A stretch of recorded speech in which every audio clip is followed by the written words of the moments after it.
lads, sorry, something's after going wrong here. I don't know what's after going wrong, but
we're back, baby! Yeah. Get in. Come on. And Everton won for Chris. Yeah, okay.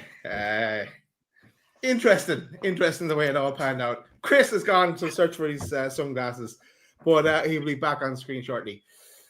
Pete, how are you? Whew. It's been a long day. It's been a long day. But I am feeling good right now. Feeling good. Look, let's just get it in right now. Put the game to the side for a second. We don't care about the game right now. What we care about is what these results today entail for Newcastle United.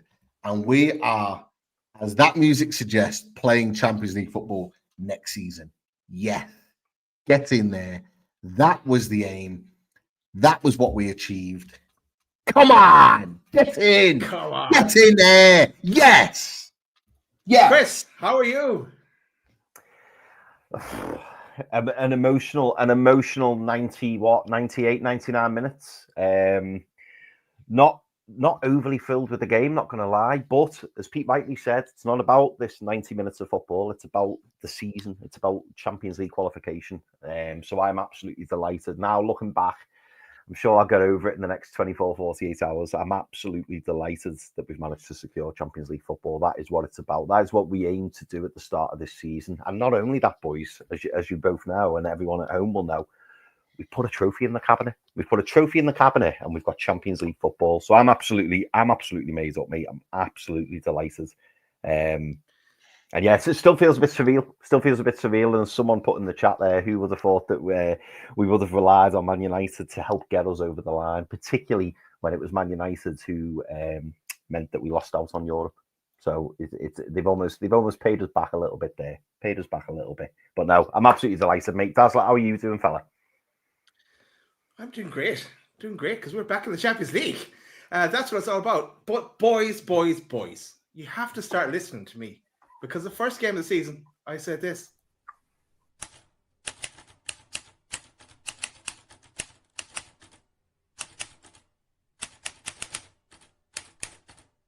Around the 70 mark, and we're obviously 3 points down off that kind of ticker. Do you think 72 points gets Champions League football? It's too early to play it, lads. Never too early, really. Bring it on. Oh. Jesus. First game in, man. You're going in, Daz. We're going for the Champions League. We're going to get there some way. It doesn't matter how we get there, as long as we get there. Well, I don't care how many points, as long as we're there. If we get clipped up, I'm coming for you. If we get clipped up off the back of that, I'm coming for you. But Chris, 72 points, does it secure you Champions League football, mate? I think 72 does. Yeah, I mean, like you, Pete, I'm thinking high 60s, early 70s. You know, it's kind of in that ballpark. That's where you normally see them. Fifth spot? Does it get you fifth spot? Do you know what though? I don't want to rely. I know we keep talking about it, and I know that last season was hopefully a blip. I just don't want to rely. I don't want to be relying on anything. I want us to get at least 4. I did a.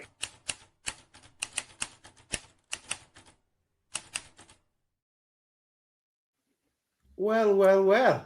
66 points. Relying on someone. Yeah. Fifth spot. Who would have thought it, eh? Who would have thought it? Boys, doesn't really matter about the game, but we're going to talk about a bit about it anyway. But you know what? We think we should. Might want to make it quick. Yeah. I will make it quick because I will fly through it because I want to kind of take people on the story. Because there is a bit of a story to this one. It's nice to look back again. But this was the team news. This was the Everton team news. This is going to be very quick. But yeah, final game of the season. New kit. Everyone in the new kit. Trips on the bench. Is a 5-2-3, 3-4-3 formation. No J7. Isak back. Wilk on the bench. No 4-3-3. Any thoughts on the team? I thought it was the right team to play given the personnel available. I think I said that to you boys in the chat, didn't I? I got it. I thought it made sense. I felt, which I'm sure we'll get to at some point, I felt like it all. Pete, you hit the nail on the head. What was it you said? Something isn't right. When the subs started getting made, and it was like almost kind of, what formation are we playing? Where is everyone meant to be? And you could almost see the players a bit like, what is going on? And we did lose things a little bit, particularly after the second half, or after half time, should I say. Midway through that second half, I was getting really, really, really worried. And thankfully, things at Old Trafford were cheering me up somewhat. But yeah, I mean, initially on the kickoff of the game, I totally got the lineup. I understood why we did it. Obviously, I do have reservations about us playing 5 at the back when we're at home, particularly when we need to win. It does feel like a defensive setup. It can not be a defensive setup, as you've said, Daz. It can be a 3-4-3. So it doesn't have to be defensive, but given who was available and given who was not available, I did understand why we chose with that 5-2-3. And to be honest, I thought it would be enough, and I thought we would be able to see the game through and win comfortably, if I'm honest. Anything you want to say, Pete? Yeah, with that lineup, you can't really knock it. We talked about it on away days, Daz, about the possibility of playing that formation, but you can't knock it because we've seen it being played this season and it's worked. And you can almost see why he's gone with it. Why Eddie Howe's gone with it is because, he wanted to protect against counterattacks. He felt that either Botman or Byrne or Shaw could come out with the ball into midfield and be that extra man. And he put trust in the forward line to be able to do the business on their own. So you can see why he did it. It didn't work. It was the wrong decision, but you can see why he did it. So yeah, you're looking at that and you're not really having too many arguments. It was very clear that Trippier couldn't play full 90, which otherwise he'd have started. Yeah. There was all of these factors that worked into that fixture and into this lineup. And that's why I think he went with what he did. I think I've got to be honest, lads, and correct me if you think differently or give your own opinion on this. People in the chat do the same. I do feel this was very much shoehorning today. With two particular positions. Shoehorning with Botman and shoehorning with Anthony Gordon. I think there were two positions where he was shoehorning, where if he wanted to go with the players in form and strongest, he'd have gone with Barnes on the left, Murphy on the right. And I think if he'd have gone with his tried and trusted, he'd have gone with Byrne and Shaw as the centre-back pairing. I think that's what he would have wanted to do. But I think in a game as this magnitude, I don't think he wanted to leave either out of the team. It just didn't work. And that happens sometimes. So I'm not going to go and stop pointing the finger at Eddie Howe. I don't think any of our fan base should be doing that. It was just the wrong tactic. It didn't work for the team that we played against. Hands up, move on. Yeah, and it's a culmination of the whole season as well. So not on just today. It's that got us over the line. Thank you, Alcaraz. Chris, actually smash that like button as well if you're in the chat. Just nearly 300 in the chat. Smash that like button. We're in the Champions League. Come on, what are you doing? Smash it now, Chris. I think you have some information for us as well. I do, mate. I do. So we've had a lovely super chat. Thank you very much to Justin Kamada. Thank you very much, mate. Much appreciated. And Justin says, "Cheers for all the great content this season. Looking forward to a trip to Munich this fall." Cheers, Justin. No, that means something. I don't recognize Justin's name from the chat, so he must be someone that's been listening all season. And cheers, no, that's brilliant. Cheers, Justin. Yeah, absolutely. And a big shout out as well to Stephen Younger. Stephen Young has just become a member, a Loaded Ultra. So thank you very much, Stephen. Nice one, Stephen. Welcome to the party. Top man. Plenty more to come. All right, boys. I'll always try and go through as quick as I can. Pre-game, this was the table. This is how it looked. We all knew what we had to do. If we could do it, that was the question. War Flags were out in full force as well, and they did an excellent job again, as did the crowd. The crowd were behind the lads all the way as well, so fair play. This one, you entered the pitch as players, you left as legends. The bit that's missing at the bottom is "and jammy bastards" as well. But yes, a lovely message from War Flags there. Yeah. Nervy opening minutes as Newcastle attacked the Gallowgate. Jordan Pickford enjoying his pantomime villain status. Plenty of slipping and sliding at St. James's as St. James's invites every half chance for the tune. Bruno leading by example and showing hunger to win the ball back. Trips on the sidelines as the assistant to the assistant manager directing play. First bit of action for us came on the 21st minute, and it came from a save from Pope. Actually, first bit of action in the match because it wasn't much of that for opening 20 minutes. Save from Pope from Alcaraz. Free kick. 23 minutes, Pope save again from Garner after Bruno gives the gift of the ball to him. 26 minutes, Barnes chance after excellent ball by Tino. Touch let him down. 30 minutes, Tonali shot from range, saved. Isak followed up, saved again by Pickford on the double. I am going fast through this. Try and keep up. Gordon win a dubious free kick and from Ashley Cole. It was never a free kick, but fair play, Gordon, on that one. Kind of making progress, starting to wear them down at that stage, or so it would seem. 35 minutes, Botman. Poor header from a corner resulted in another corner. Shar with a better header resulted in another corner. Botman with a low shot resulted in a corner, and then it fizzled out. You thought they were knocking on the door, but nowhere. No one was letting them in. Pickford wasn't. 38 minutes, save from Pope from Alcaraz again from a header. Pope on form in that first half, but it brought us to 0-0 at this stage. Anything you want to say on that first half, lads? It wasn't what I was expecting. I knew or felt that we should be making changes at half time. Obviously, still in the game. I expected us to make a really good start, which I think we did. First few minutes, I thought we showed a lot of intent, and then we just somehow lost our way a little bit. But the game was still in the balance at 0-0. I thought that Eddie, I thought that Eddie would make the changes at half time to turn the game on its head. And I still believe that we go on to win the game. I felt there was a lot of nerves. There was a lot of nerves in that first half, and the crowds, as good as the crowd were, I think the crowd felt those nerves as well. Because at one point all I could hear was the away fans. Given that we knew today that Everton didn't need any result today, and so the players will have probably felt relaxed because regardless of what happens to Everton today, it wouldn't have made a difference.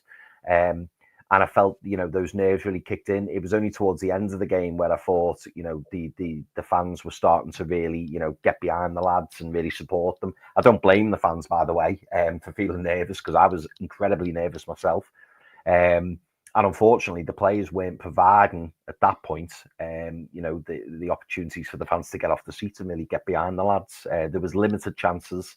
But I was confident going into the second half because I thought we'll make the changes necessary and we'll come out second half a completely different team. But didn't quite pan out like that. But that was my thoughts at half time anyway. Go on, Pete. I'm buzzing. I'm not gonna lie. I'm absolutely buzzing right now. I'm looking at all the comments. I clicked one on by mistake. Sorry, Andy. We're saving your question for later on. I am absolutely buzzing, boys. Yeah, it was an absolutely awful first half. You know what it reminded me of? It reminded me of West Ham. It reminded me of Bournemouth. It reminded me of Fulham. It reminded me of all those games, Brighton, throw Brighton in there, get it in there. All those games at St. James's Park where we just haven't turned up and we just haven't been at it. And after the first 15 minutes, I could feel sort of my heart sinking a little bit, thinking, something's not right here. Something's not right. Something doesn't feel right about this game. I think I said it to you boys. Yeah, I said it to the Mags and South chat as well. I was like, if we need a first half blitz. We need to be 1-2 goals up. Yeah, early goal, settle the nerves. Everyone's bouncing because we're winning. You get Everton don't score many goals. You get 1 or 2, you're winning the game. Simple as that. Or you're certainly not losing it. And it never quite felt like it was happening. It felt like all of those games that I just mentioned. I thought, please don't do this. I have to say, and I don't do this often, Lisa and Mike don't get too comfortable with this, but I was really impressed with Everton. I really was. I thought they were well organised. I think David Moyes has done a fantastic job in getting them stable as a club and as a team. I thought that was Botman's worst game for Newcastle United. I thought Beto absolutely bullied him time and time again, winning the physical battle and the running battle in and behind. Really wasn't good from Botman. I thought Beto was excellent. And I've mentioned him before. He's getting better and better as a player. I thought Alcaraz was quality. We've talked about him. He's been linked with Newcastle United before. I thought he was excellent. Njai. Hey, if Everton are lucky that they don't need to sell this summer, because a top 18 will be picking that guy up. He is quality.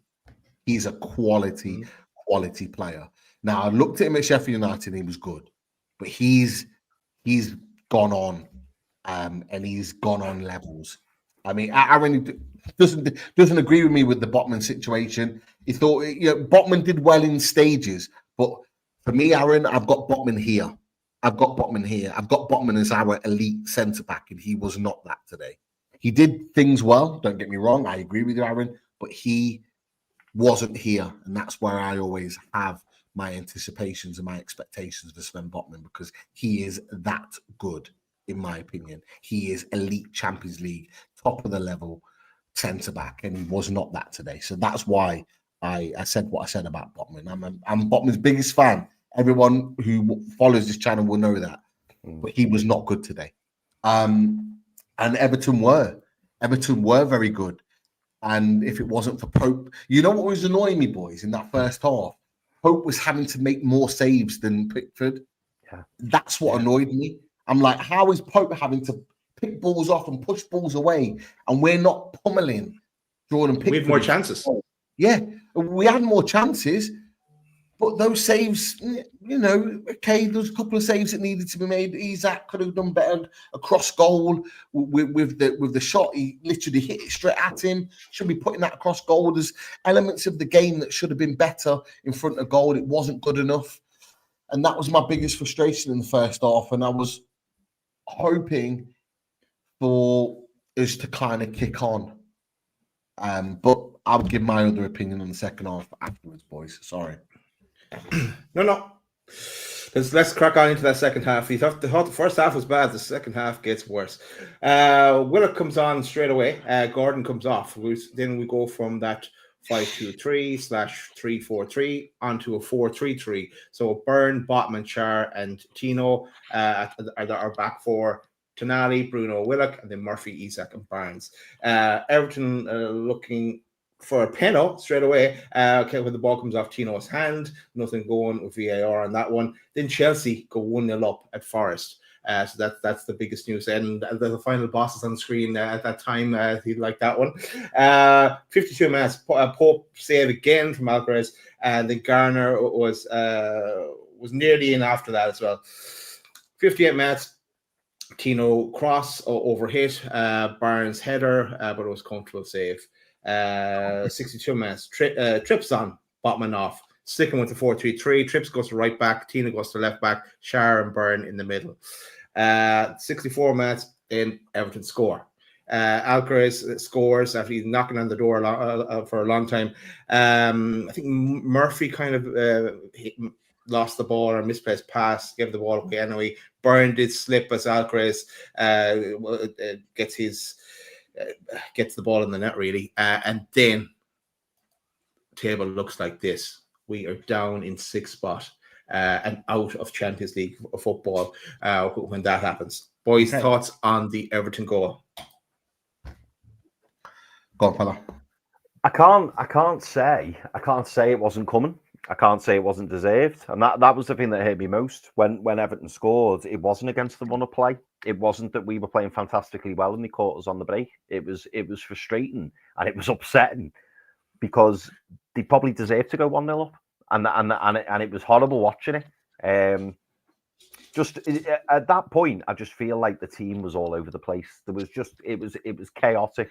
There were so many changes made, and me personally, I felt like Eddie should have got the lads in at half time, made the changes all at once, and said, "Right, this is how we're playing." But I think the changes being drip fed just made it worse because it felt like there was a sub being made. I know it wasn't the case, but it felt like there was a sub being made like every 6 or 7 minutes, and then it was like, oh yeah, you move, yeah, you change over there, yeah, you go there, you do this, you do, and it was chaotic. It was absolutely chaotic, and the fact is that you say the sub got made and then we conceded, it just doesn't surprise me.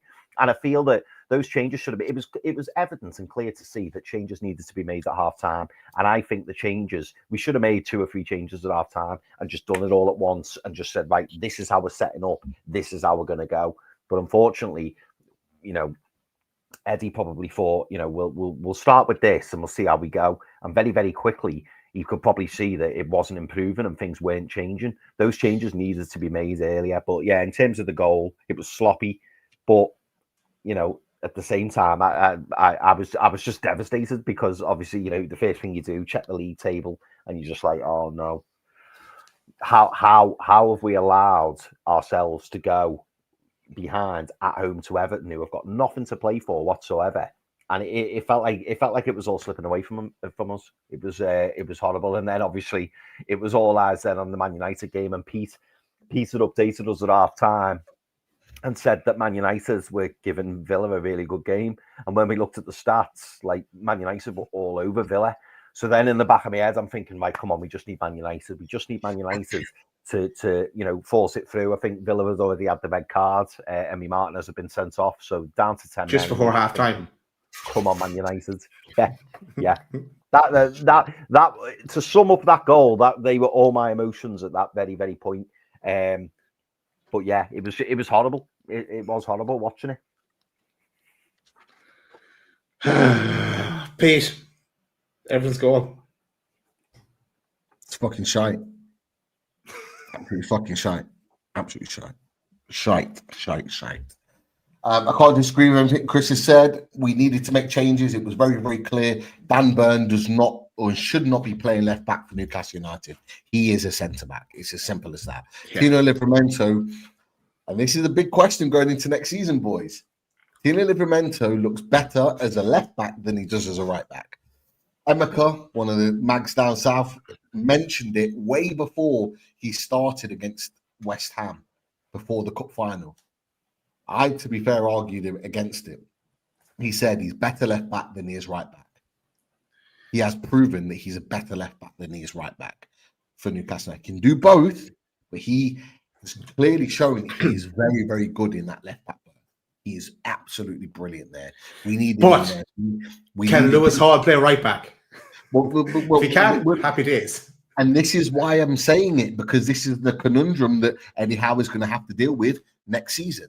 Now, the reality is that in this situation, with Hall unavailable, we need a Trippier on. And I think the reason why, just in my opinion, the reason why Trippier didn't come on sooner is because he wasn't able to manage that many minutes. It was clear as day. Two things. One, he doesn't trust Kraft. Kraft is a squad player to back up the backups, basically. See out games, yeah. Yeah, he's happy to be. Eddie Howe is happy for Kraft to be a squad player to back up the backups, but he's not one that he trusts in the big moments. That's fine. We have players. Every squad has players that are that. That's the situation with Emil Kraft. Kieran Trippier wasn't fit enough to play that many minutes. He wasn't fit enough to play a full 45. And so they were waiting for the moment in which he could play a certain amount of minutes. And this is James Bunce coming in here. James Bunce is clearly identifying how many minutes they can play, how much they can do at their maximum. This is what we've seen. And this is why we're close to having the least amount of minutes of players injured over the course of the season because of James Bunce and because his management of players. So I think they were waiting to get to a certain amount of minutes in the game to that sub to be made. But the problem is that the game was already going away from us at that point. And when the goal goes in, I think they were forced into making quick changes at that point. The goal is poor, really poorly defended.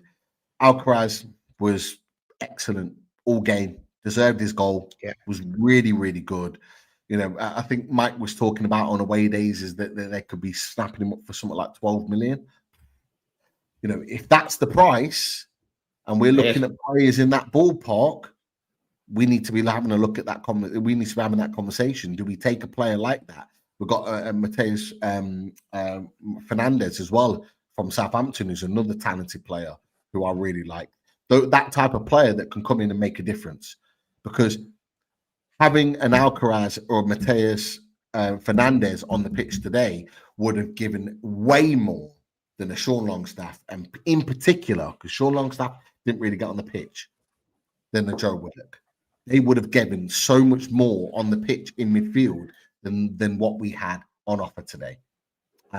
So a poor goal, changes should have been made, but I think there's a reason for it, in my opinion. I agree 100% with John Alcaraz. We have to have that conversation, I think, on him if we can get involved in him. But 67 minutes, Isak shot saved. 69 minutes, Murphy off. Wilson on. We switched into a 4-4-2 as we try and go for it. Isak volley from corner over. Then at this stage, Man United take the lead against Villa on this, around the 76 minute mark. Schär then had a shot that just went over it was just wide of the top corner of the 80 minute. Trips at a free kick that went wide.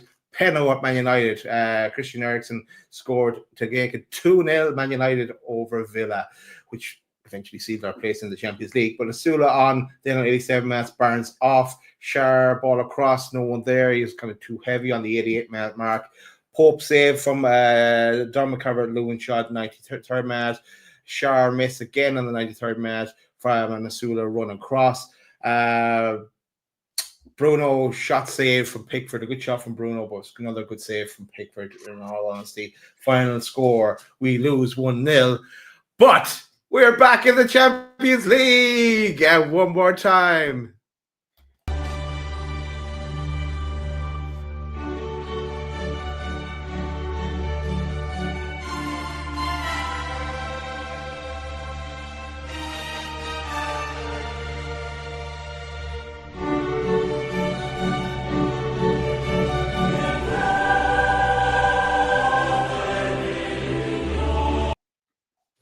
Don't worry, there's more of that to come later. Right, this is where we sat. Fifth spot secured. I think all three of us must have said around the fifth spot mark at the start of the season. We'd gladly take it. Did. And we're happy. I was adamant. Well. You know, particularly the 12th man lads. Like people had his third, second, fourth. For me, I was like fifth spot. Champions League gets fifth spot. That's where I think we'll go. And look, we would have loved to have gone to second, beaten Arsenal. We'd have loved to have finished third had Man City slipped up. But if we'd have been given the fifth at the end of the season, and that gets you Champions League, we'd have taken it all day. It's as simple as that. So I don't think anybody's complaining. No one's complaining. We don't go there alone, though. We're joined by Liverpool, Arsenal, Man City, Chelsea, and Spurs. Surprisingly enough, Spurs, as we found out during the week. But yeah, so 6 of us in the Champions League. Missing out are Nottingham Forest and Wolfie, of course, and Rich and Aston Villa miss out in that run-in for the battle for Champions League. Boys, thoughts? Well, I'll just throw a super chat on because Tino Livramento's in the chat. I'm saying Tino, you had a good get game. in there, Tino. I know it's you. I know it's you. You love loading. After hell, there are happy days, and we are prioritizing happy days here. We have dissected the game and done what we needed to do about that game. Not great, but we got the job done. And look, Hazard, look, the Chelsea fans are always going to be out there. They're never just happy with their own situation. Just be happy you got Champions League. You beat Forest. You did your job. Don't worry about little old Newcastle. We got a Champions League. We're there. We're happy. United, they did their job. Or should I say Man United, they did their job. They had a reaction. They helped us along the way. Fair enough. But just be happy, Chelsea, that you got Champions League. That's all I'm saying. Don't come crying to us because we got it. It is what it is. It is what it is. And Sure. I think Charlie's still trying to find phone signal around the Forest Stadium. Just to get in contact with Wolfie. I'm sure he is. Oh, there would be 98 missed calls at this moment in time. There is no doubt about it. And to be fair, that chat is going wild. I don't care. I've not clicked into it because all I care about is us 3 boys celebrating Champions League football. Come on, get in there. Yes. Love it. It's done and dusted. Right, boys. Where do you want to go next? You know what? Maybe we should go directly to this one because it was clear. I didn't see the live footage myself because I went up to set up for the show, but it was clear, I think, that a goodbye message from Callum Wilson as he took the extra applause from the home fans on the final day of the season. I'm sure there'll be more footage of that. I'll catch up on it later, but it does look, lads, that he's finally leaving. Thoughts on Callum Wilson's departure, then? Yeah, I'm sad over it. I am sad, but unfortunately, I think his time's come. I couldn't believe the other day, boys, when I heard the stats saying that he's only started 1 previous league game this season, and that just shows you the drop off, doesn't it? And I know that people, Eddie Howe was defending him, saying that he was kind of in his pre-season moment and he was, trying to get back up to speed with stuff, but he just doesn't look the same player. He just doesn't. And I think he probably knows that deep down as well. I'm glad he got the opportunity, to say goodbye to the fans today, because that's exactly what it looked like. Obviously, he was tearing up. But he's been an absolutely fantastic player for this club, and he has wrote himself in Newcastle United history. I think he's a player we'll look back on fondly and say he was a really good player. Could have achieved so much more as well. But when you think, boys, we signed him for £20 million, and it was a great signing. It was a great signing, and he's had a fantastic 5 years with us. We wish him all the best, but now I think we have to move on.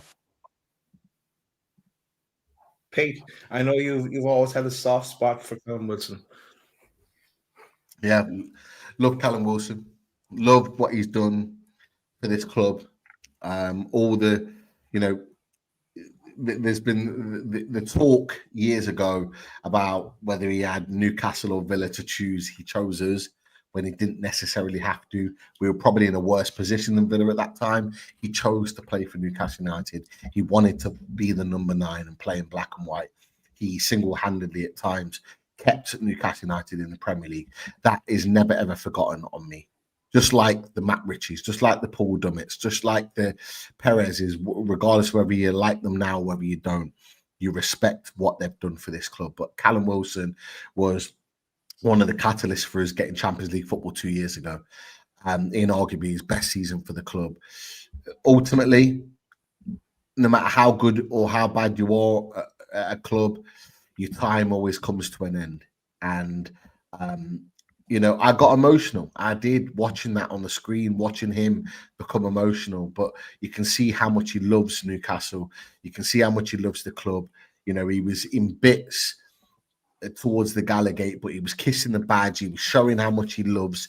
He was giving the fist pumps, because regardless, those moments coming off the bench at the Carabao Cup final and helping us secure our first trophy in 70 years, the times where he's come off the bench and he's tried to hold the ball up and done lots of running to see wins through that have helped us get Champions League football. And there's going to be a bit of emotion in there because he's tried to help us along the way for Champions League football, to secure it for twice in 3 years. And he's not necessarily going to be a part of it next year. And I think that's probably where the emotions come from, that he would have loved to have stayed at Newcastle United for another year or so, but the club moves forward. It has to. Like, we cannot carry players, and this is going to come into my thinking a hell of a lot moving forward. We cannot afford to carry players. Today was a prime example of us carrying players that we can't afford to do. And I'm going to be controversial here. We absolutely need a top level striker coming into this club in the summer. Today proved it, because we love Alexander Isak. He's a world-class striker, but he was not 100% fit. And for weeks now, he has not played well. We cannot afford to ride that storm again next season. We cannot afford to have a 70-75% fit Alexander Isak being thrown onto the pitch and being asked to just to get through games, not playing at his maximum, but get through games, because that's what he's been doing recently. And this is where the Callum Wilson conundrum comes in, because Callum Wilson's fighting his own demons in trying to keep himself fit. He needs to go and play football and be the main man somewhere else. We need a top quality striker more than people think. We want a right winger as a priority. Absolutely. We want a right centre-back coming in. Absolutely. Talks about a goalkeeper. Absolutely. But we need a striker. We need a top-level striker walking through those doors this summer, because we cannot afford for Alexander Isak for a third or fourth season now, however long it is, having these groin issues keep happening, because they are continually affecting his performances. We need someone else to go, you know what? You're not fit? Fine. You go on the bench. You give us 10, 15 minutes at the end. Let's bring on this guy, and he can be the guy that scores the goals that takes us forward. You've got to be ruthless at the top. If your players aren't fit, you've got to get another player in that's going to do the job. It's as simple as that. It might sound harsh, but the reality is we are Newcastle United. We are not one player. We have to have good players in all positions regardless. This is a massive summer. This is the biggest summer we've had since we took over, since we had our new ownership. This is the biggest summer. We've had transformative summers in the past. Mike Ashley, when we finished 5th. When we finished our first season under the new ownership. All of those summers when we got Champions League football. This, for me, is the key. We get this summer right, we are potentially catapulted into that top 6 regular conversation. We have to get it right. And we can't let sentiment take advantage of us. We cannot afford to do that whatsoever. So, big summer, striker needed, 40, 50 million needs to be put aside to get the right guy, in my opinion. I'm putting it out there now. Everybody knows I like a bit of predictions, but yeah, if we do get it right, and we won't know until the end of that transfer window, but we could be potential. I won't say the first word. I said the second word. Challengers. So just keep that in mind. We'll see how we go on the transfer window. Ruthless is the word, Pete. It's the key word, and that's what we have to be. And not only with Wilson, but with a few more as well. Of course, we thank Wilson for his service to us. He was there in the dark times, and he was the only one keeping us going. Injuries, though, played a major part in his Newcastle career as well, and they can't be forgotten. But best of luck to him in his next adventure. Potentially with Leeds as well. Those Leeds were talked about as well. But it'd be interesting to see how where he ends up. He doesn't have that blistering pace that he did have, the explosive pace that he had at one point in time. But he'll still bully players after a run of games. So, but best of luck to him in his when he finds a new home. And this might be a good time as well to link into Radiator Russ, who was a friend of Callum Wilson. But just a shout out to Radiator Russ.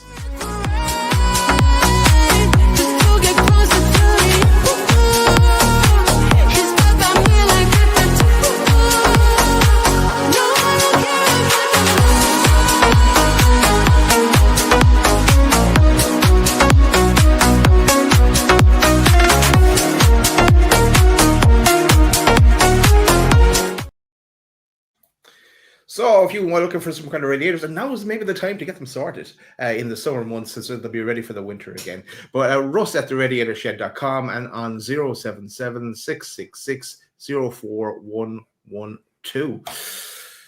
Right. Yes, also smash that like button. I know the mods are doing great work in the chat there. So yes, smash that like button. 45 away from the target that Sophie has set, so you know what to do. Boys, where are we going next? What did you think of the new kit, boys? Actually, here's a picture of Tonali wearing it. I like it. I like the blue element of it as well. Yeah, I really like it. It's very smart. The only thing I would have changed, I would have liked the blue to be a little bit darker. You know, I'm trying to remember what kit it was. Yeah. We had the blue trim, but it was almost like a royal blue, whereas that's more of a sky blue. I mean, don't get me wrong, it's really, really nice. I'm a real big fan of it. But yeah, that would have been the one change I made. And I like the collar. I think the collar looks smart as well. But yeah, no, it's a really, really nice kit, and I look forward to getting it. Yeah. And the socks are cool as well. The little magpie on them. Pete, your thoughts on the kit? Beautiful. I absolutely love this kit. Love it. Absolutely love it. Love the blue trimming. We had it previously a number of years ago. I think it was during the Ben Arthur days. We had that sort of blue trim. And I think I had that kit way back when. But absolutely love it. Pays homage. I like it more than this season's that we've been wearing. I think Adidas have gone up another level with regards to the quality. I love the merging of the black and white. I do. I absolutely love it. I think it's a really, really smart kit. I really do. Even though we're maybe not considered in terms of world football that elite kind of club in terms of Adidas, I think Adidas have really looked after us with regards to the way they've put our kits together.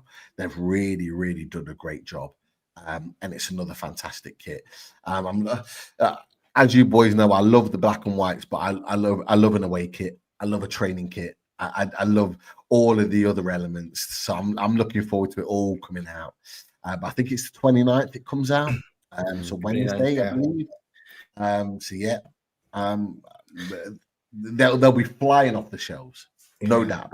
They're not great at the sales, Adidas, are they? They don't do a smash and grab, reduce them down like Castori used to. You have to kind of nearly get them when you see them because they'll be gone otherwise.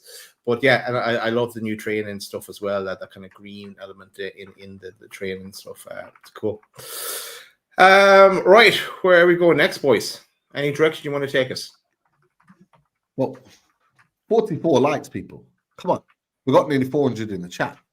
Make it make sense. Get that to 200 instantly. Come on, people. You know, it makes sense.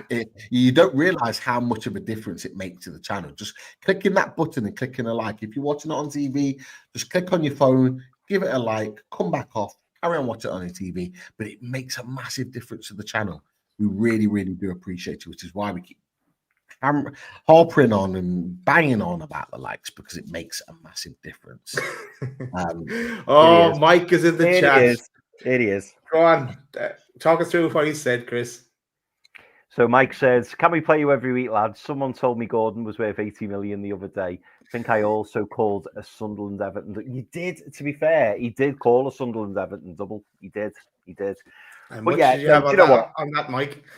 Yeah, it wasn't Gordon's best performance today, not at all. But rest assured, Mike, we will get roughly 80 million for Gordon if he was to go. It's not all based on one performance. But well done to you today. You played really, really well. And you deserve the 3 points today. Got to say that. They did. It's all right. Don't worry, Mike. We'll come and take Njai off you, and then you'll be back to square one again.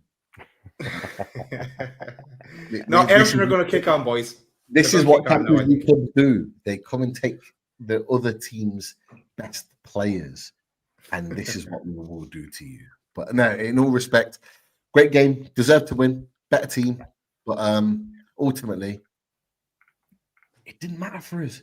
We've still got Champions League. It didn't matter to them either. They couldn't get Don't care. Boys, where did Forest end up now, by the way? What competition are Forest in? Europe Conference. So they take our conference spot. Yeah. From the club. Yeah. Yeah, they get Europa Conference. That was obviously what we won in the Carabao Cup. Villa get Europa League. Crystal Palace have got Europa League as well. And the most important thing is who finished 5th place, which is Newcastle United. We played Champions League football. Happy days all round. And there's a conversation about, do we need to play a qualifier? I believe we do need to play a qualifier, but this is why Eddie Howe needs to and wants to go and get his business done very quickly, because we're going to be wanting to have our team set, or certainly the bulk of his transfers made before any qualifier potentially comes about. So, look, we're not like into the. Oh, is there no qualifier? If some people said there was a qualifier earlier on today, so I thought there was a qualifier. If there's not, if the David H. did aware of that a couple of years ago, we said before. Someone said it earlier on this season, and someone said it earlier on today. So I was under the impression because of that there was a qualifier. If there's not, then happy days all round. Like I'm good. Like we're living good right now. But yeah. If there is, it doesn't matter, because I'd be confident we get through that. We'll worry about that now that we're it was all about getting there first. Now we can worry about that and what we need to do and we want to put in as even a better effort. And we're going to have 8 games now in the Champions League, can't we? And not 4. It was a minimum of 8. So again, that leads to why we need to strengthen. Like put another 8 games onto Isak. That's not possible. We need that striker, a very good backup / like striker that's going to play regularly as well. So we need to get that position filled.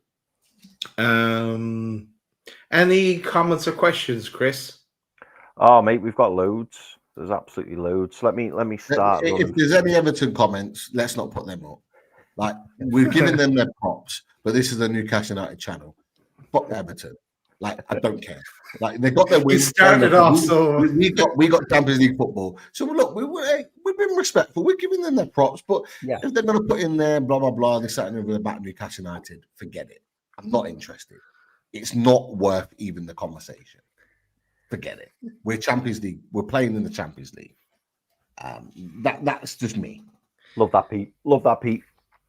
Right, so we've got well, first of all, Mike Gent's been a member for 40 months, so thank you very much, Mike. Nice one, Mike. Appreciate Spanner that, as well. Spanner, and he says, thanks for all the shows, away the lads. And yeah, do you know what? It's been a long season, Mike, really, really long season, but it's moments like this where you can celebrate, isn't it? Which is great. So absolutely delighted. But we've got, do you know what, boys? We've got loads of questions here. I'm just going to start throwing them in, okay? And then obviously, you know, we may segue a little bit, but let's try and get through them all. Okay, so this is a name that's just been thrown out by Luke. I mean, I'm not wholly convinced, but I'm going to ask you boys it anyway. On the subject of strikers and needing a backup striker, Luke says, lads, Armando Broja for approximately 30 million. Now Wilson is confirmed as moving on. Discuss. No way, Luke. Not even for 3 million. No way. That was like 4 years ago topic, and we didn't even look at him then. So why no? Wasn't he an unused sub for Everton today? Yeah. Get the fuck out of here, man. Not a chance. Not a chance. No. If you're talking about anybody, Sorry, you're taking better away from Everton. That's what you're doing. Still not good enough for us. No. This was I didn't see this, boys. I don't know if you boys saw it. Afaramas, hopefully I'm saying that right, Afaramas. Decore's chat with Eddie at the end of the game was interesting. I wonder. And again, me personally, I don't think Abdoulaye Decore's next club's going to be Newcastle United, but just throwing it out there to you boys. Do you think Newcastle will be interested given he's on a free? Or do you think that maybe people are just reading into Eddie Howe maybe being very nice to him and maybe he's off abroad? But what are your boys' thoughts on that? Would you take Decore on a free? I don't think so. No. Is he like 32 or something like that, is he? He's 32. Yeah, no. We need, and I know we need filler players or whatever as well, but no,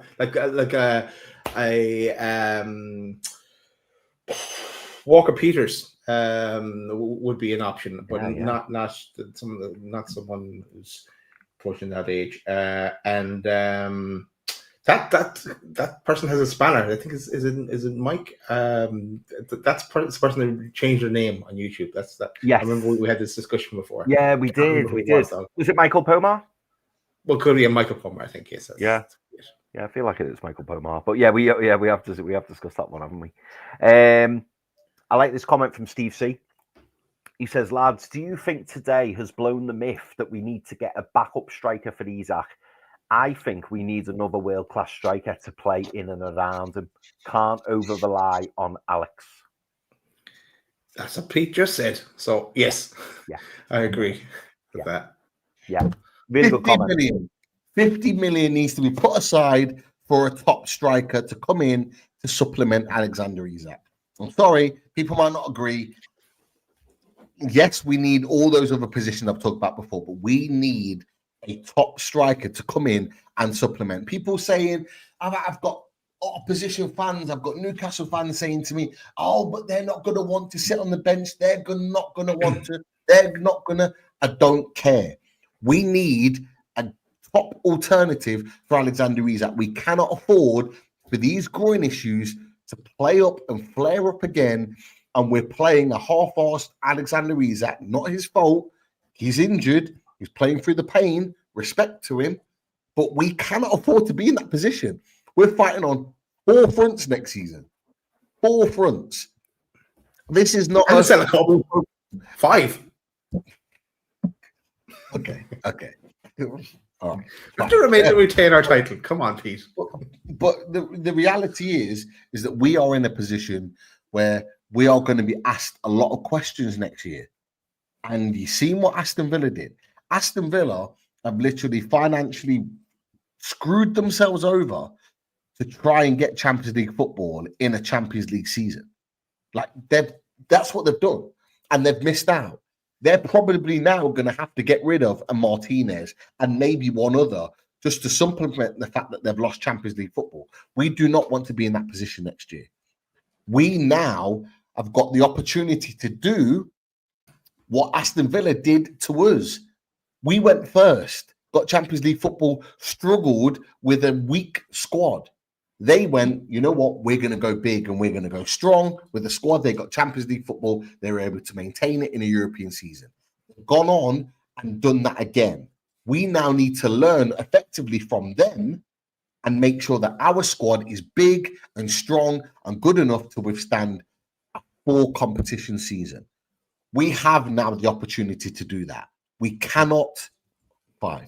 I'll give you that. But the reality is that we cannot afford to make those mistakes again. We cannot afford to do that. Eddie Howe, James Bunce, Paul Mitchell have got a hell of a job on their hands. Eddie Howe said he's going away for a break. That break will be short-lived because I expect signings to be made within the next couple of weeks. I'm putting it out there right now. 2 weeks. I'm giving it 2 weeks before our first signing's made. 2 weeks. I'm putting it out there now. Has to happen. Don't go on holiday anytime soon. So that's absolutely not. Right. That's okay. I'm not going anywhere. Right. No. I agree. We need to get on it. Eddie Howe won't say too. He deserves a break. Jesus, he deserves a break. But he'll never switch off. I'm hoping that Paul Mitchell has been. Like, we haven't seen an awful lot from him. Like, I know there's things that people hired here in different positions, but like, I'm hoping he has a lot of homework done. And it's just a matter of, now we know what competition we're in, start pressing the button on a few signings, like putting a few bids in and having a few things lined up, and some unheard of gems as well. That's what am I expecting from Paul Mitchell. That's what, for me, that's what's here to do. Anyone can do the job otherwise. That's what his speciality is. So let's see what he can do. This is his time now to cook. Eddie deserves his little break as well before we get straight back into pre-season. Yeah. Well, next question, boys, and this is from Witterquick NUFC. This is an interesting one. He says, Liam was saying that Gordon was away early from the lap of honour. Trips looked off and Wilson was in a bad way, which I know we've already discussed. I just wondered if there was something to this Grealish story. I mean, boys, on reflection now, I think we can talk a little bit more like this because obviously the season's over. We know where we finished.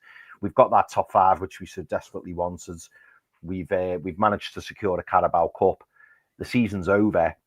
What are your thoughts? Did you pick up on anything? During the celebrations or the lap of honour towards the end, did you pick up on anything, or other than Wilson, obviously, which I think was quite obvious? Was there anything that stood out for you, or have you now got any reflections based on what's been going on today and through the last few weeks? I'll be quick because I didn't see it because I went to set up for this. I know that Gordon is away. Wilson, is away. Gordon, question marks. What? Did you say Gordon was away? No, yeah, I said Wilson. Sorry, I corrected myself. Wilson is the tongue. Slip of the tongue. Gordon, there's question marks. There's not. It's not. He didn't perform today. But I still think he can come good. But Jesus, it hasn't happened for him the last 3 months or so for sure. And even the season as a whole, it would be very hard to replicate what he did last season. But who else did you say? Trips again? Question marks over Trips as well. I don't know what's happening with him. What does he want to do himself as well? Maybe he becomes kind of like a player coach kind of a role, because that's kind of what he's doing now. That's what he did today. So I don't know. And we'll get feck all for him anyway in terms of a transfer fee. Okay, he'd be on big wages, of course. Grealish, I don't believe Grealish is coming to Newcastle. He won us the championship that time. That's all he ever did for us, and I don't think he'll ever do anything more for us. He's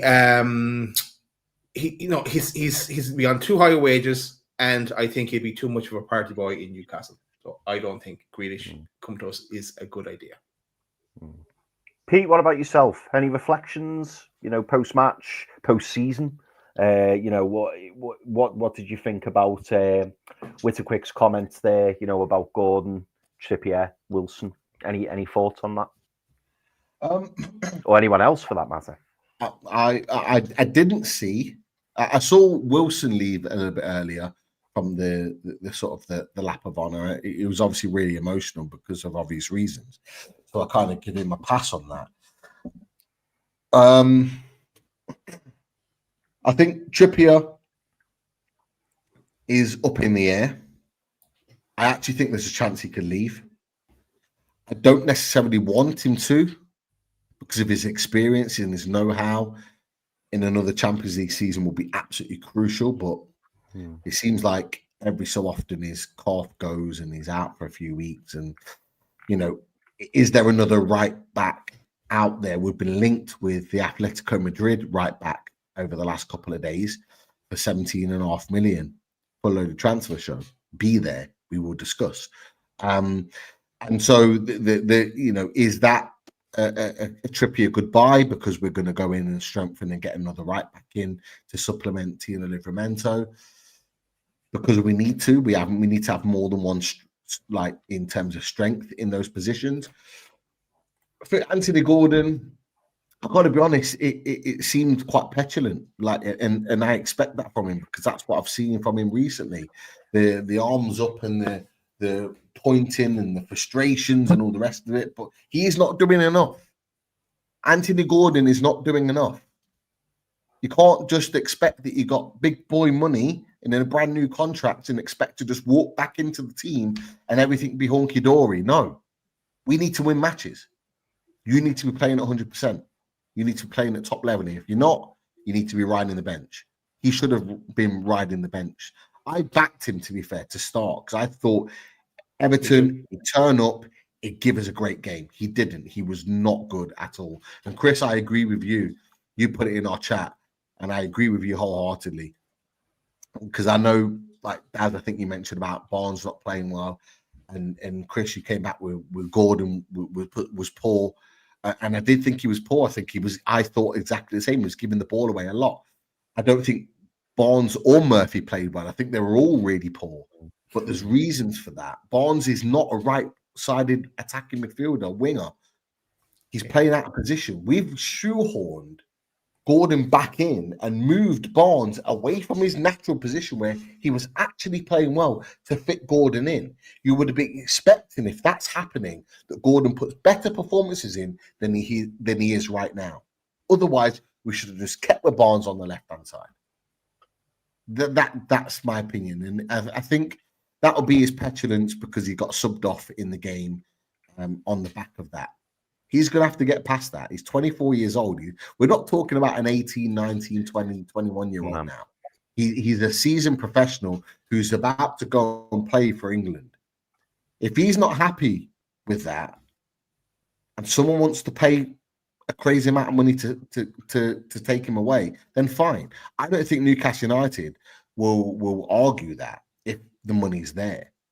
I like Gordon. I think there's potential there for him to be better. But I've maintained this, boys, for weeks and months now. He has not been good this season. He cannot ride off one season and think that that's acceptable. He has to be consistent. He has to back it up. There needs to be multiple seasons, double figures goals and assists if he wants to be considered the guy. At this moment in time, he hasn't proved it this season. I hope that he comes back pre-season angry. I hope that he comes back motivated, and I hope that he comes back ready to hit the ground running because we need that Anthony Gordon ready for next season if we're going to be able to achieve anything. Yeah. I mentioned to you boys privately that I don't know, my viewpoint on Gordon changed, and I didn't want to say anything until the season was out. Now the season's over, it's done and dusted. But I'm now more open to selling Gordon than what I've ever been. I was devastated, when the rumours came out about him going to Liverpool, because since he came and since he joined, I've been majorly impressed with him. Now, I'm not saying I want rid of Anthony Gordon. I'm not saying that he needs to leave, and I don't want him here anymore. But all I'm saying is, I think if good money comes in, I think the club listen to it. I really, really do. I think the club will be interested if a big money offer comes in for them. I'm sure we will discuss this more on in the back season, and obviously on the fully loaded transfer shows and the squad game shows. I'm sure we can get to that, but yeah, it's a topical point at the moment. It really, really is. Now, before we move on to any other questions, I just want to give a shout out to Colin Nicholl, who's given us a super chat. Thank you very much, Colin. Colin with no question. Thank you very much, Colin. Team of the season. I know. Nice one. I know. But no, thank you, Colin. Much appreciated, mate. Much appreciated. And of course, the lovely Antunami. Anne as well. Thank you, Anne. Memberships. Thank you very much, Anne. Lovely, lovely. Rocking the loaded glasses, what I see, Anne. Nice one. Yeah, absolutely. How many gifted memberships has Anne done this season? Must be huge amounts. Huge amount. But thank you so much, Anne. It is much appreciated. So thank you. Pete, Sophie B says, I hope you've messaged Dan United and said thanks. You know what? I'm gonna do it. I'm gonna do it right now. Live. I'm gonna message him. I'm gonna voice note him. Because he's messaged me. And he said, congrats, brother. I'm gonna voice note him now. Yeah. Dan, your team's not good, but they were today. I love you. I love you, Dan. I love you so much. Top guy. Thank you for helping us get Champions League football. I love you, fella. Come on, boys. That's what you got to Man United. Thank you, Dan. Get in, Dan. The first time ever I'm saying delighted with the Man United win. Nice one, Dan. Love you, Dan. Love you. Good man. Nice one. I'd be happy with that now. Oh no! It didn't send properly. So just give yourself, boys. Just tell Dan United how much you love him. It's still rolling now. Go on, tell him again. Dan, we needed that, mate. We really, really needed it. Thank you so much for for beating Aston Villa. We needed it. And yeah, Champions League football is back. We'll forget about what happened the other season, mate. It's all okay now. Cheers, Dan. I'll see you soon. Cheers. Nah, don't do that to him. Come on. I can clip it up and say what we said already. Don't worry about that. No. Dan. Daz loves you really. He loves you really. I do love Dan. Of course I do. He loves you really. He does. He's going to be coming for me now, isn't he? All right. Boys, Chris, any more questions? Yeah, so the next one from, oh God, I'm really sorry if I get this wrong. Nekon, I'm going to say Nekon. Nekon Janssen Sai. So thank you very much, Nekon Janssen Sai, for that. A huge part of why we're in the Champions League next season is that we gave ourselves the breathing room with the goal difference by putting in the hard yards earlier in the season. Very good point. Very, very good point. Because in the end, that's proved massive for us, hasn't it? That superior goal difference has made all the difference in the end. Were we 12 goals ahead of Villa in the end, Daz, on goal difference? 14, I think. If we look at the 14 goals here, yeah, because 7-21. Oh yeah, there's the 7. Yeah, 14 goals. Bloody hell. Yeah, so it made a massive difference in the end. And we kind of been saying that all along, haven't we? That we always felt like we had that buffer because of the goal difference, and it proved so big in the end. Proved so big. Right, Luke, who's been a member for 6 months. Luke says, "I think I'm on the brandy tonight. What a relief! You're joining Pete on the brandy, Luke. Good man. That's why his suggestion brought you. That's why. Good man. Too many brandies already. Yeah, I know. Nice one, Luke. Let's see. Yeah, William Smith. Hope you're well, William. William says Mitchell has his work cut out for him this summer. Now, boys, off the back of Will's comment there, I'm going to ask you again. How many first team players are we going to need to bring in this summer? Taking everything into account, looking at the fact that we're going to be playing Champions League football next season, basing it off what you've seen this season, how many first team ready players are you wanting to be brought in the summer?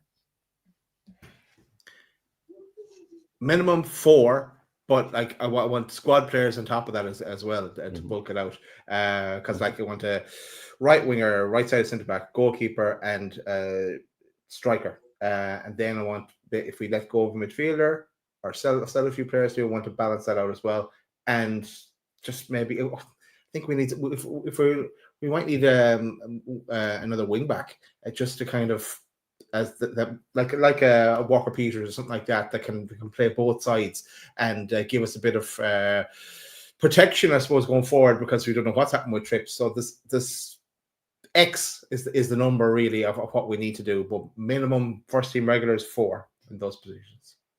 Yeah. Pete, yourself? 6 signings. And you want first team? Which one's first team? First team signings, I think we need 4. 4 first team signings for me. Yeah, 4 first team signings.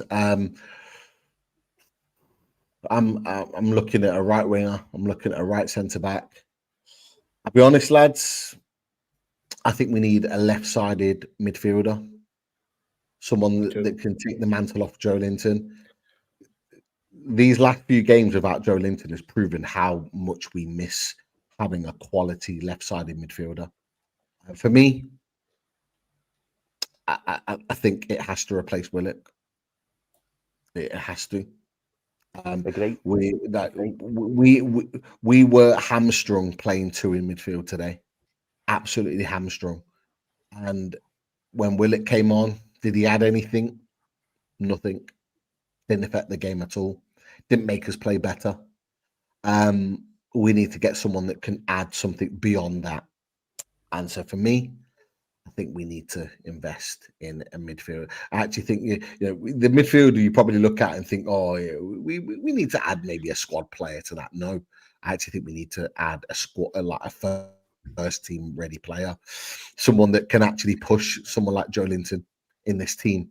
You know that Bruno and Tonali are like machines. They're so good. They play every minute of every game.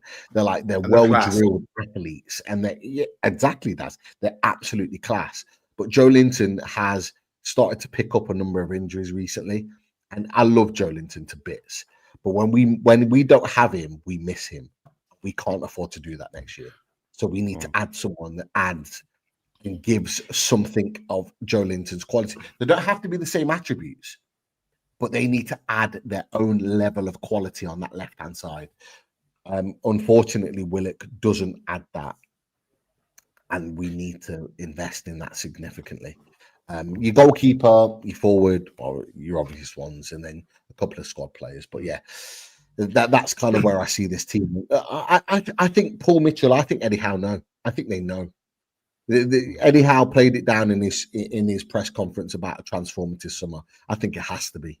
It has to be. If we want to kick this club, if we want to kick Newcastle United on, if we want to kick this club on and really kind of be competitive in the Champions League and do similar to what Aston Villa did like this season and still maintain a fight for Champions League. Yeah. Champions League won't be as tight as it was this season, next season. So if we want to be at that top, if we want to be at that table, we need to be playing well in the Premier League and the Champions League. It's a big, honestly, lads, I can't tell you how much I believe this summer is big for us. It is monumental that we get a big summer ahead of us. It's huge, unbelievable. Yeah. I want to get your thoughts on this one as well, Chris. What you do first before I go with another comment. Yeah, okay, mate. Yeah. So yeah, minimum for me 4. Listening to Pete there, actually, it's making me wonder whether 5. Of the obvious positions, we know that we need that first choice striker, someone who can come in for Alexander Isak, and we're all not groaning and going, "Oh God, Isak's out." We want to be able to go, "Okay, Isak's out, but this guy's in." That's what we need. We need that first choice right winger. So there's your second one. Definitely need it. We need the first choice right centre back. Fabian Schär has been a brilliant servant for Newcastle, and has had a really, really good season. But I think the drop off from Fabian Schär to Jamal Lascelles is pretty big. We need someone who's going to compete with Fabian Schär and possibly even overtake Fabian Schär. We also need a number 1. You boys know my feelings on that. Again, I've got to say as well, by the way, I know we haven't really spoken that much about the game, but Nick Pope made some really key saves today. Really, really key saves. Fair play to him. He was. But we still need someone who can challenge Nick Pope and push him, and maybe even come in and replace him, as I say. And then the other position, which Peter's just been speaking about there, is that left centre mid position. Because the problem that we've got at the moment is that every time, I mean, you've heard me boys say it on countless occasions, I'll play Miley left centre mid when Joe Linton's out, play Miley left centre mid. And there's a reluctance from Eddie to play Miley left centre mid. Now, if that's the case, and he sees him as a 6, or he sees him on the right-hand side of the midfield, that means we've got a gap. And whenever Joe Willock's been coming in of late, he's not producing the goods. So we need to bring in a left-sided midfielder, or someone who is capable of playing left sides of midfield in the centre, and maybe number 6, or equally comfortable on the right-hand side of the centre midfield. So for me, I'm talking myself into it now. I'm saying probably 5 first choice, signings, and then obviously if we can bring in 1 or 2 squad players around that, great. But we need options. We desperately need options going forward. So that's my thoughts on it anyway, Daz. I have another question. I'm going to put you in a second, but I think there's been some super chats, Chris, so we might go to that next. Oh, let's have a look. Oh, yes. Jeez. I've only just seen it. Novo Castria. Cheers, Novo. Novo, what a guy. Thank you so much. We won't remember falling over the finish line when we are sipping sangria in Spain. Cheers for everything this season, lads. Squad and maybe even playing style need a revamp for Europe next season. Big changes ahead. Totally agree. But thank you so much for the super chat, mate. Much appreciated. Really kind. Cheers, Thank Novo. you.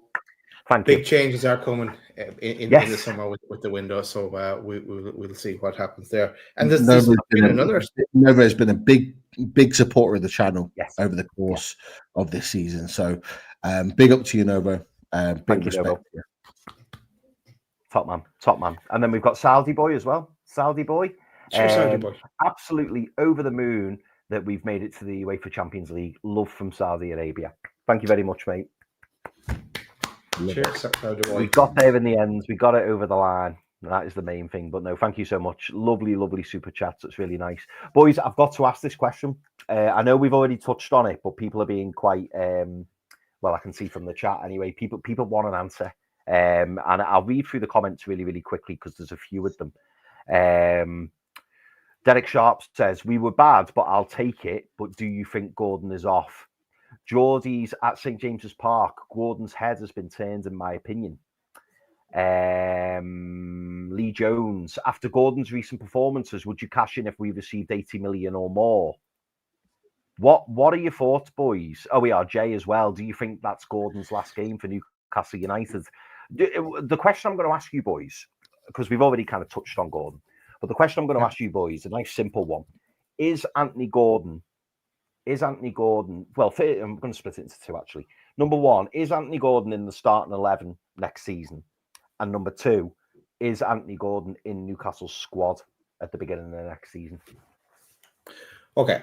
When it comes to Anthony Gordon, I have 100% faith in Eddie Howe and his decision on this, because he'll know as well if he's not up to it going forward, or something's going on with his head that he can cash out and bring in someone else. So, and he'd need to do that if that is a situation. So I've 100% faith in Eddie Howe.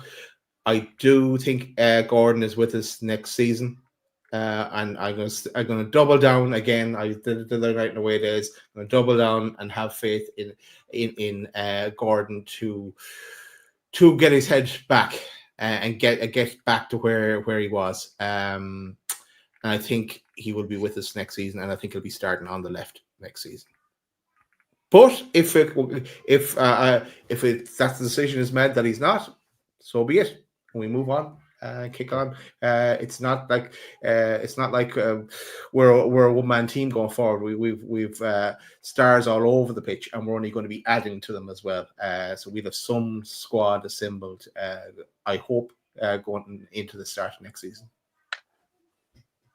Pete,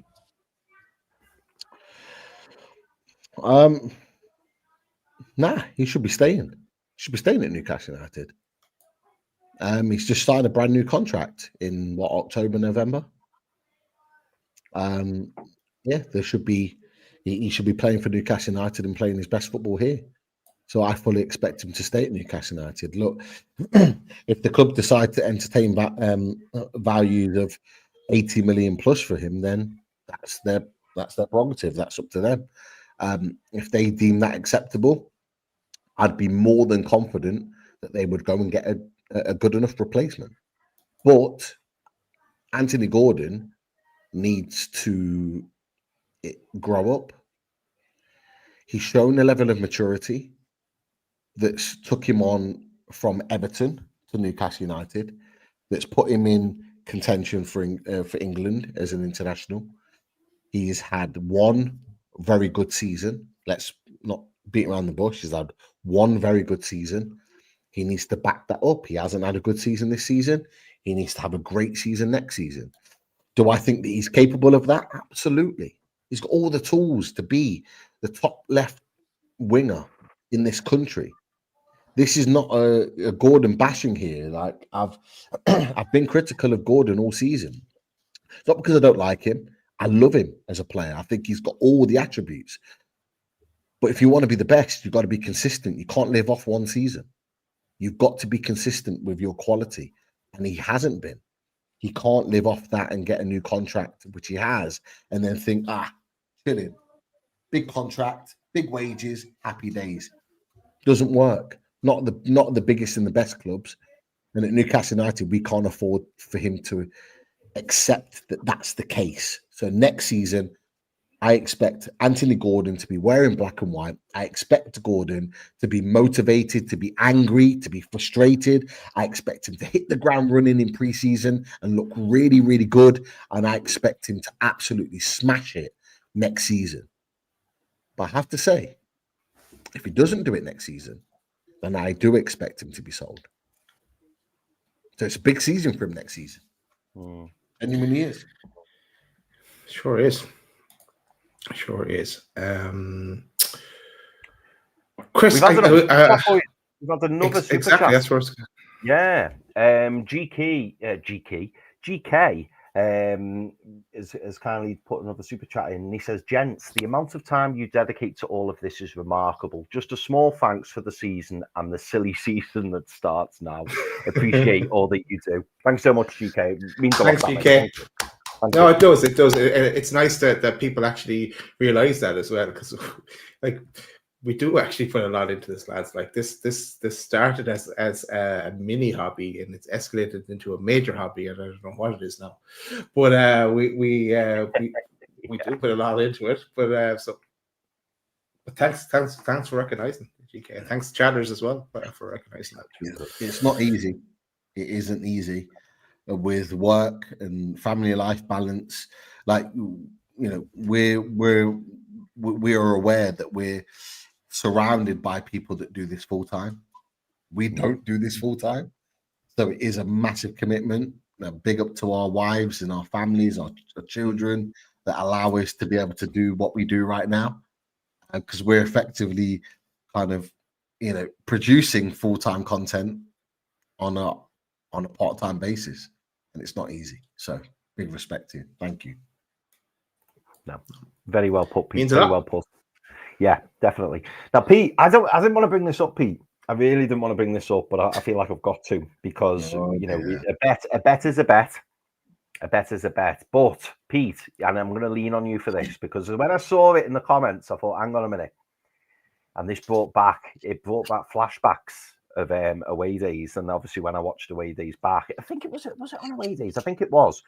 But David H, and we know this comment, we've seen this comment a fair bit this season. And David H has put, for anyone who's listening on audio, David H has said Graham Bailey thinks Gallowgate is better than Joe Linton. Okay, and he's referring to that because Graham Bailey some time ago suggested that he felt that Conor Gallagher was better than Joe Linton. But, and I could be wrong here, boys, but did David H say that he would never say this again if we didn't beat Everton? I could be wrong, but I feel like that was a bet that was made. Can anyone recollect that, or is that just am I getting that wrong? Or was it not? I don't know. League? I don't know, but I think we're going to have to recall this, Pete? That's he did. He did, didn't he? He absolutely said that. He absolutely said that, and we're going to have that conversation. We're going to have that conversation very, very soon. No doubt about it. I think we will. Yeah, definitely. I seem to remember David H saying that he was gonna message Graham Bailey and say that Gallowgate is better than Joe Linton if we don't beat Everton. I could be wrong though. David H, if you can, yeah, there you go. He's admitted it. He's admitted it. Should we you know what? Should we get David on just to admit it? If Graham was on, yeah, and we do it live. How about that, David? Yeah, we can do it. We can do it live. We'll do it live. We'll get him on. Yeah, I can't do it. I physically can't press enter.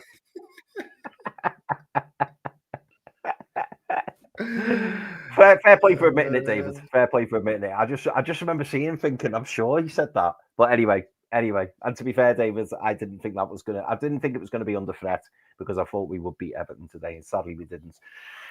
Andy Ford asks us, boys, and I just want one team from you. He says, who would be everyone's dream fixture next year in the Champions League? Because I'm assuming you're not going to say Sunderland. Mine would be Real Madrid away. What would be a dream fixture for you boys in the Champions League next season? Is the one you've got your eye on that you think, oh, wouldn't mind that?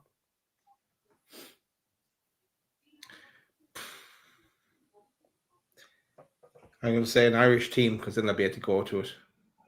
Be handy. Very handy to go. If it gets to I like about 50 qualifiers to get into the group stage. I don't know. I think we had the same question before when we qualified, and I couldn't give an answer then. I was just so delighted just to get there. I said, actually, I'm really looking forward to the draw now as well. I just thought of it. Yeah. The draw. I love the draw. Bring that on. Pete, what about you?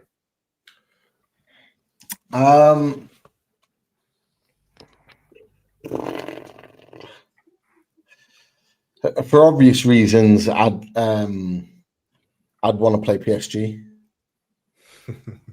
I'd love to go back there and absolutely smash them and get the win. But there's a lot of interesting clubs actually. You're looking at.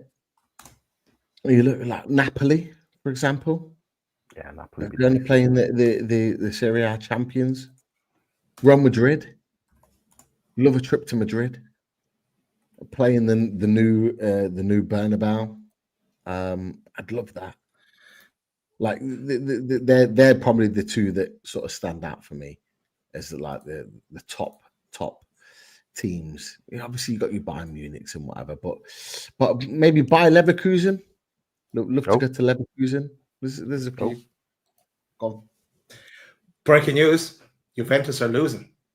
We're still watching Juventus. I know the deal is done, but Juventus are losing, and they're fourth. They're level joint on points. They're at 67 points, a point higher than us actually.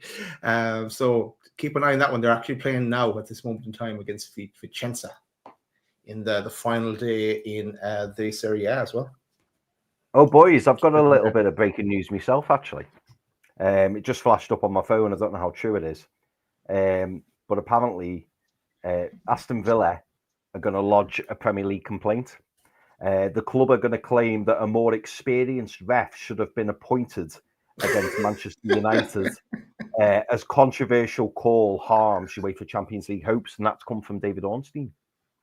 Oh, Ornstein. Is it the real? It's not a fake account for Ornstein? No. Okay. Don't think so. That's up there with the ball. Enough from Arteta. Yeah, so that's I mean, I haven't seen the decision, to be fair. I haven't seen it. Look, but I know there's a few people in the chat who mentioned it. Sorry, Pete, go on, mate. It can be argued, however, it can be argued. But look, the reality is, they lost to Man United. They lost to them. And it wasn't like the one goal lost them the game. They were already down to 10 men, even at that point, and they ended up losing 2-0. to be fair, Villa can't have any complaints. Villa were not good enough. They weren't. They just weren't good enough on the day. Like we felt we shat it. They shat it more than us, which is why we're playing Champions League football and they're not. That's the reality of it. Foxy saying, don't blame them. Don't blame Villa. Yeah, I haven't seen it. I'd have to watch it back. I would have to watch it back to see. This is and you know what? This is a bit of a sobering one. This one, I'd say. But Paul Spragg says, embarrassing today from the lads. A lot of these players have proved they aren't good enough, having to rely on Man United. Is that the reason I'm bringing this up, boys? Was that your overriding feeling when it got to full time? Obviously, I know, you know, the main feeling was getting Champions League football, knowing that Man United had won. But were you looking at certain performances today? We don't have to go through individuals, but were you looking at the performance today from certain individuals and going, not good enough, need to move on? I think that's harsh from Paul there. It's such a long season, and look, you're forgetting. We have a trophy in the cabinet as well. Spurs even have to buy a cabinet now. They have a trophy as well. But with so many players there on that team are carrying injuries as well, I think, behind the scenes. They're limping over the line, really, to close out the season. And because we don't have a big enough squad. We don't have a big enough squad because of PSR rules and because of Mike Ashley and historic reasons as well. We're still carrying some baggage from him. But slowly that is eroding and we're getting better. This is, as Pete alluded earlier, this is our window to put things right in some capacity. Still won't be able to do everything we want to do, but to get some of us somewhat right. And days like this will be few and far between going forward, I think. But it also next season though, it's what we couldn't do the last season we're in the Champions League. Is trying to get that balance between domestic and European football and playing the Tuesday or Wednesday, Saturday kind of scenario. Something we have to master and bring in players that are already able to master that as well. So I think it's. Okay, it wasn't pretty today, Paul, and I can see where you're coming from, but I think it's a bit harsh on the lads after a monumental season they put in. Our best season, remember the question, Champions League or a trophy? We got both.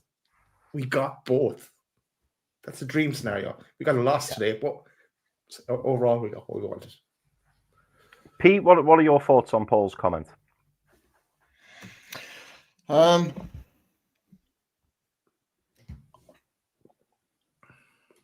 Yeah, I think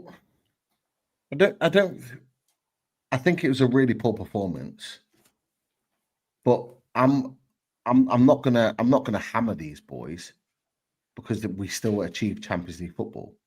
If you look at over the course of the season, won a trophy, played some fantastic football from where we were 12th, 13th in the league to get back up to fighting for Champions League football. Like, I'm not going to hammer them for it, but you know, that performance today wasn't good enough in isolation. We got Champions League football, so we can still be buoyant with it and still be happy and all the rest of it. But let's not forget, let's go back to the fundamentals. Not sign the first team player for 3 windows. A smaller squad than any other of the teams that we're in competition with, including Nottingham Forest, by the way. They've all got bigger and better squads to fight with. So, like, if you look at that, we've done bloody well to be in that race. We've got a brilliant 11, but a squad of players is needed. Our squad is not as strong and as effective as some of the others around us. And so, look, it is what it is. I'm not going to go to town on them. I'm not going to hammer them. It was a poor performance. We know that. But this is where transfers need to be happening. And actually, Mark Douglas is just put a tweet out, actually, saying exactly that. He's basically put out that Eddie Howe has gone for a transfer summit meeting with so Eddie Howe. Well, yeah, because the chairman was there today, so that makes absolute sense. Like, they don't get to meet very often, and the owner, so should I say, the chairman was there today. Yasser Al-Romain, and he says Eddie Howe heads for a transfer meeting with PAF chief Yasser Al-Rumayyan stressing that Newcastle need to or must work quickly to bring players in. Like that is what a good manager and that is what a good team does. Yeah. Like there's a reason why people have been frustrated that Liverpool have gone out and done their business early, that Man City are trying to do their business early because they pretty much knew where they were sitting. Arsenal have got Zubimendi and probably going to be links they've been working on Sesko because they know where they're at. We now know where we're at. We cannot afford to wait for July to start doing our business like we've tried to do in previous years. We need to act now. We need to act quickly. And this is why I said 2 weeks. I genuinely feel 2 weeks is going to be the length of time before we get our first signing through the door. We have to act quickly. There are 2 windows. We need to buy and sign players quickly to make sure that we secure the players that we want to actually sign. It's as simple as that. Totally, mate. Totally. And in terms of the last question, boys, I'm going to save the last question for Andy Ford. Andy Ford says, boys, do you think if we lose 12 games again next season, we'll get Champions League?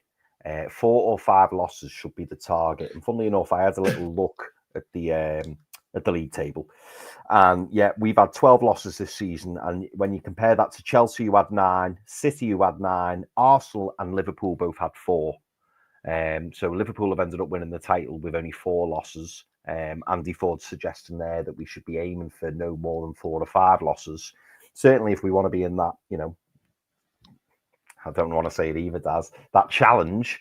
Should that really be the aim? Because realistically, you can't really expect to get Champions League football every season when you're losing double figures. Is that fair to say, Pete? I'll go to you first. Yeah. Losing 12 games is far too many games to lose. We're not going to get that benefit again.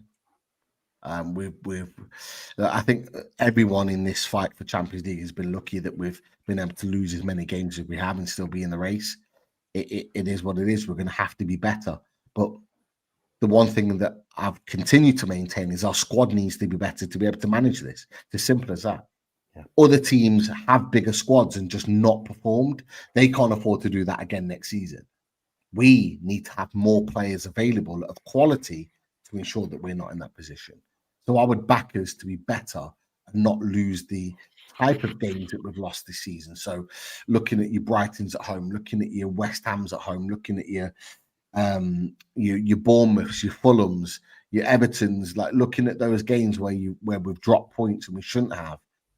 I would back us to put some of these teams to the sword next season, because there's no guarantee that it's going to be another season like it was this season where it was massively competitive in the middle part. I don't see it being like that next year. And look, with us having Sunderland in the Premier League, derby games can go either way, and so it's not a Sheffield United sort of guaranteed 6 points. We hope it is, but a derby day always throws up surprises. So therefore, we need to make sure that we guarantee our points are elsewhere so we can bang up for the derbies and ultimately get 6 points on top of that as well. Yeah. And Daz, I'm going to put a slightly different spin on this for you. Same question, obviously, from Andy Ford there. But Geordie Toon for Life does make a great point as well. And he says that only Liverpool and Man City have had more wins than us this season. So it depends how you look at it. Is that also how you're looking at it in terms of, converting those losses into maybe draws or wins? But should it be, acknowledge that we only Man City and Liverpool have more wins than us this season? I'm going to put a spin on the answer and ask you, are you thirsty? Because we have had a bias of beer from Lee Carr bought us 3 beers on that little QR code there. So thank you, Lee, for the donation to the channel. And yeah, it's not, Lee hasn't put in a comment, but if anyone is ever using it again, put in a comment as well, because we pick those up as well and we read them out, any comments like there have been in the past as well. But yeah, to answer your question then, Chris, we can't be losing as many games next year. We won't be getting anywhere near Champions League if we do. 12 losses there. there's a lot of draws from Arsenal, but them and Liverpool have only lost 4, and Man City 9, and Chelsea 9. So look, it is.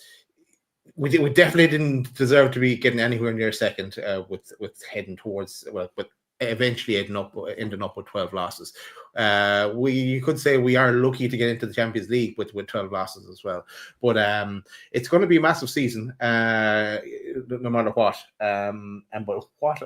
So again, like always, there's so much to look forward to. Champions League draw, the summer transfer window that we have to go through, and to definitely be silenced this summer. We have a squad game to come as well that we're going to decide who we're going to remove from our squad, and also the whole stadium thing still isn't sorted out. We still don't have an answer there around the stadium. The news, the talk about the crest continues on the background. We have the home kit dropped. There's our away kits to drop as well. There's a preseason. There's the tours. There's this, that, and the other. There's so much more things happening. There's a lot to happen. And I know I've gone way past your original question, Chris, but yeah, we can't lose as many games. No, 12's a lot to lose, isn't it? 12 is a lot to lose. Well, just to wrap it up, boys. Adam McCarthy, been a member for over 3 years, top man. Adam McCarthy says, get in, lads. From the start. Trophy and Champions League. What a fucking season. Totally agree, Adam. Top man. And also, Sophie B says, I got my target. Daz, there is 250 likes. There is actually 260 likes, Daz. And she says, play that UEFA Champions League music. Well, we can do that. But this time we're going to go with the a cappella version. Are we closing out the show, boys? I think we should close out the show with it. Is that an answer we want to say before we close? Go. We're fucking Champions League, boys. Fucking get in there. Come on. Get in. Let's do it, boys. Let's go. Champions League. We're coming, baby. Good night, everyone. Thanks for sticking with us throughout the season. And it just restarts again during the week. It begins here. See you in the next one. Eine große sportliche Veranstaltung.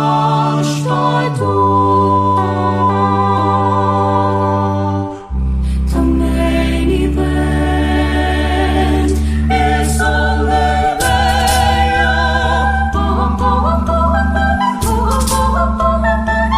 Sie sind die Besten.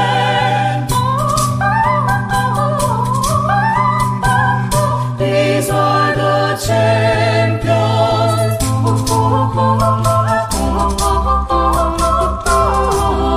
Die Meister,